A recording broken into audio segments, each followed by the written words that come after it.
Hello प्रिय छात्र छात्री तथा दर्शक बंधु आगुरी आम षष्ठ class geography part 1 part 2 complete कर सारी।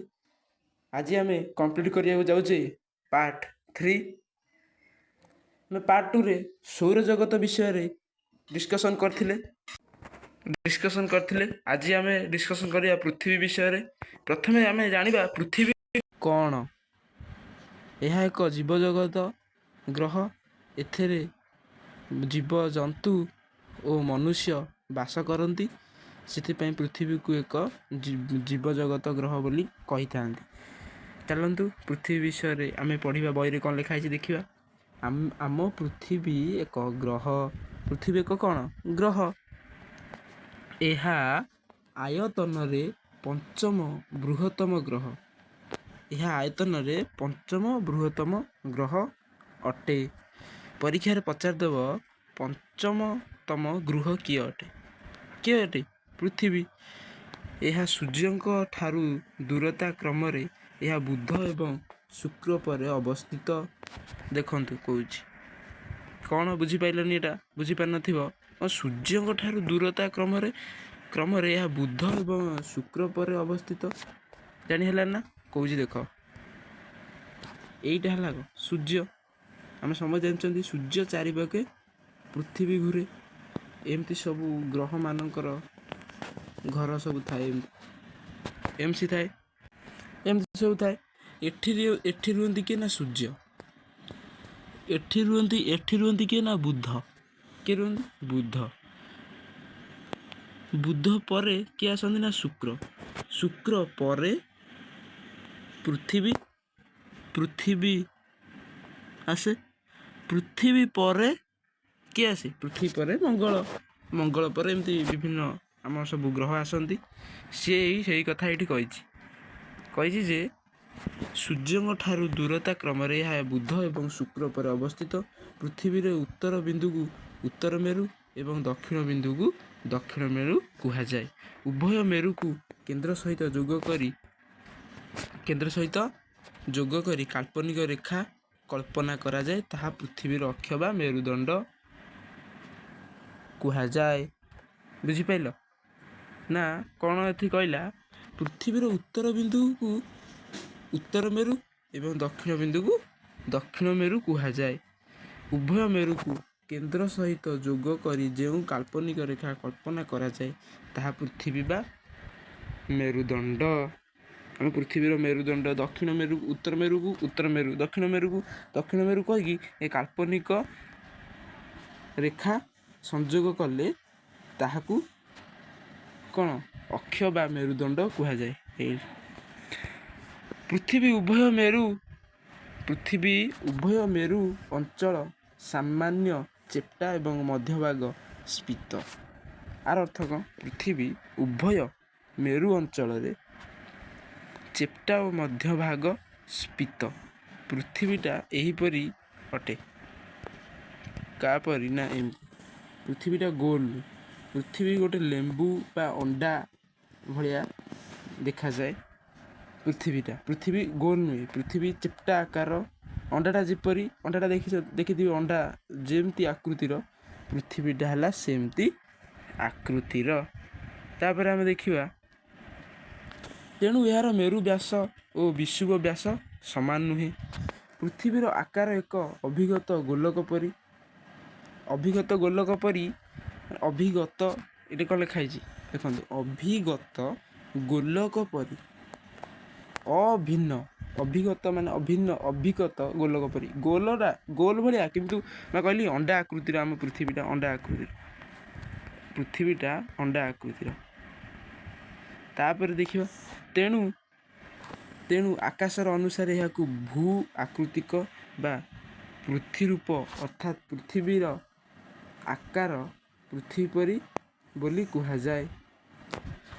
आकाशर ये कौन लिखिले ये कौन कहला देखु अभिगत गोलक परी।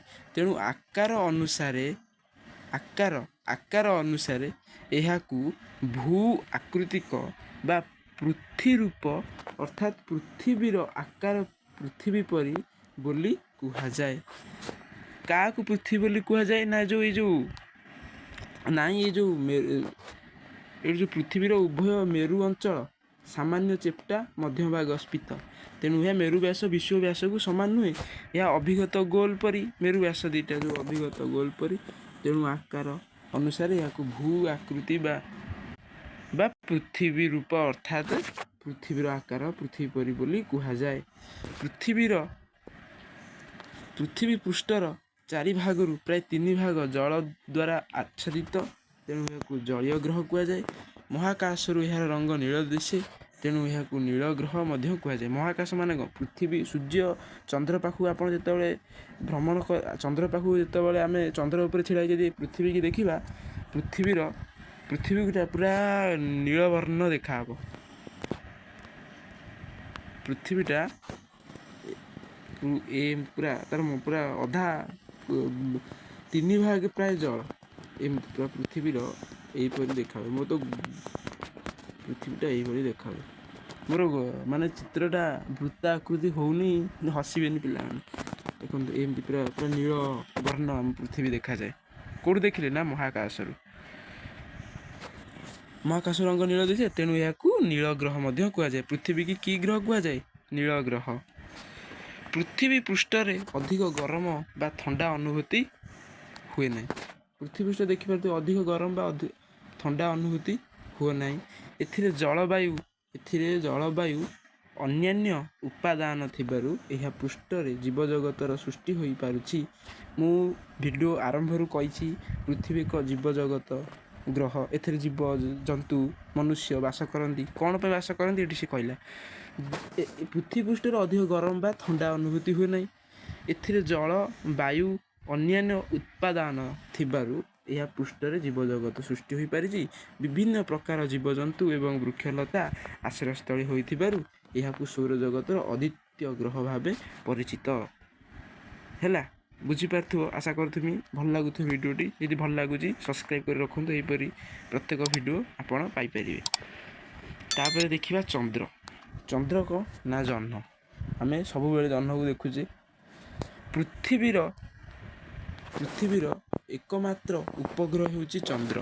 ପୃଥିବୀର ଗୋଟିଏ ଆପଣ ଟେବୁଲଟିକି ଯଦି ଦେଖିନାହାନ୍ତି, ଟେବୁଲଟିକି ଯାଇ ଦେଖିବେ, ସେଥିରେ ଉପଗ୍ରହ ସଂଖ୍ୟା, ଆବର୍ତ୍ତନ ସଂଖ୍ୟା, ପରିକ୍ରମଣ ସଂଖ୍ୟା ସବୁ ମୁଁ ଗୋଟି ଗୋଟି କରି ବୁଝେଇଛି। ଆପଣ ପାର୍ଟ 2 ଯାଇ ଦେଖିପାରିବେ। ପାର୍ଟ 2 ନ ଦେଖିଲା ପର୍ଯ୍ୟନ୍ତ ପାର୍ଟ 3 ବୁଝିପାରିବେ ନାହିଁ। ଚାଲନ୍ତୁ କ୍ଲାସ୍ଟି ଆରମ୍ଭ କରିବା। ପୃଥିବୀ ଏକମାତ୍ର ଉପଗ୍ରହ ହେଉଛି କିଏ? ନା ଚନ୍ଦ୍ର। ପରୀକ୍ଷାରେ ପଚାରିଦେବ ପୃଥିବୀର କେତୋଟି ଉପଗ୍ରହ ଅଛି? ଆପଣମାନେ କହିବେ ଗୋଟିଏ। କ'ଣ? ନା ଚନ୍ଦ୍ର। ଆୟତନରେ ଏହା ପୃଥିବୀର ପ୍ରାୟ 49 ଭାଗରୁ 1 ଭାଗେ। କିଏ? ପୃଥିବୀର ପ୍ରାୟ ଯେଉଁ ଜହ୍ନ ଆମ ପୃଥିବୀର 49 ଭାଗରୁ 1 ଭାଗ ଦେଖାଯାଏ। ଅନ୍ୟାନ୍ୟ ମହାଜାଗତିକ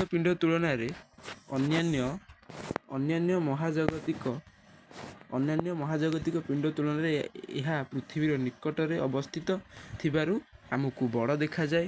ପୃଥିବୀ ପରି ଏଠାରେ ଜଳବାୟୁ ନାହିଁ।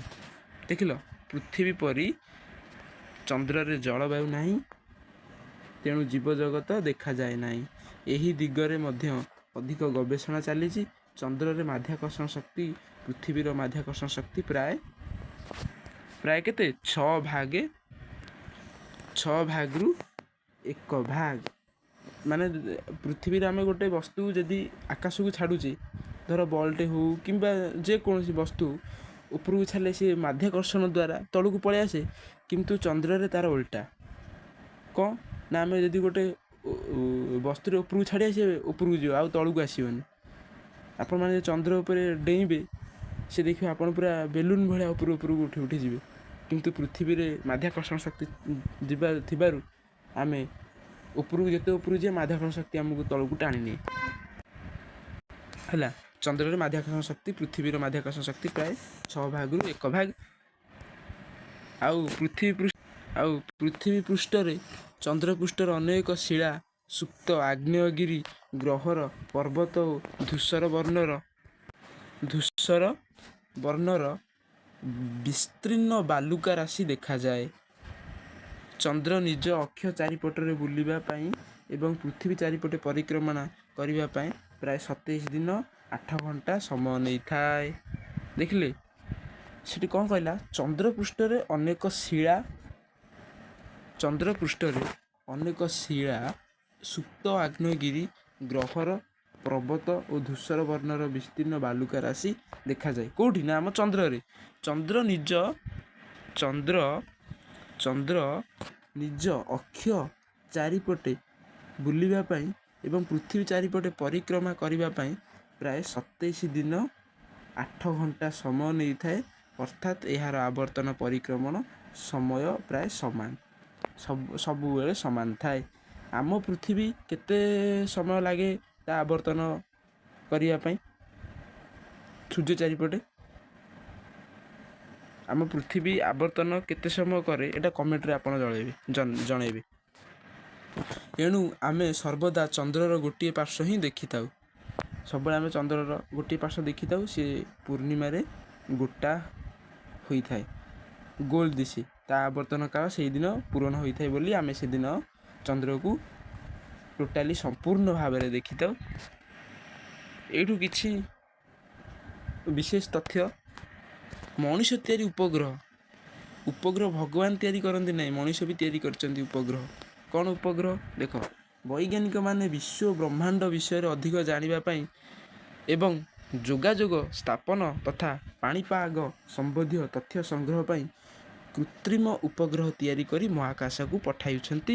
ଏଗୁଡ଼ିକ ରକେଟ୍ ମାଧ୍ୟମରେ ରକେଟ୍ ମାଧ୍ୟମରେ ପ୍ରେରିତ ହୋଇ ପୃଥିବୀ ପୃଷ୍ଠରୁ ଊର୍ଦ୍ଧ୍ୱରେ ନିଜସ୍ୱ କକ୍ଷପଥରେ ସ୍ଥାପିତ ହୋଇଥାନ୍ତି।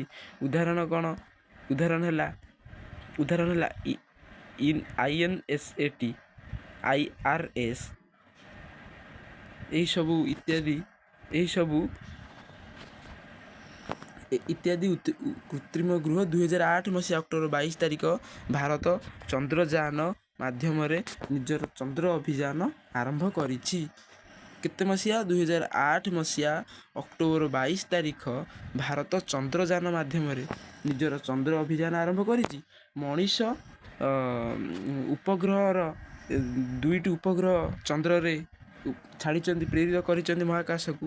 କ'ଣ ନା INSAT, IRS, IRS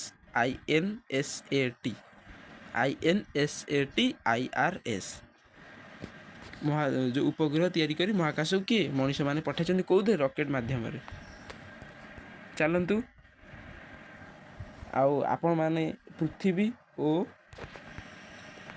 ଓ ଚନ୍ଦ୍ର ବିଷୟରେ ଜାଣିଲେ। ପରବର୍ତ୍ତୀ ପାର୍ଟରେ ଆପଣ ଜାଣିବେ ଗ୍ରହାଣୁପୁଞ୍ଜ ଓ ଧୂମକେତୁ ଉଲ୍କା ଏହି ବିଷୟରେ ଜାଣିବେ।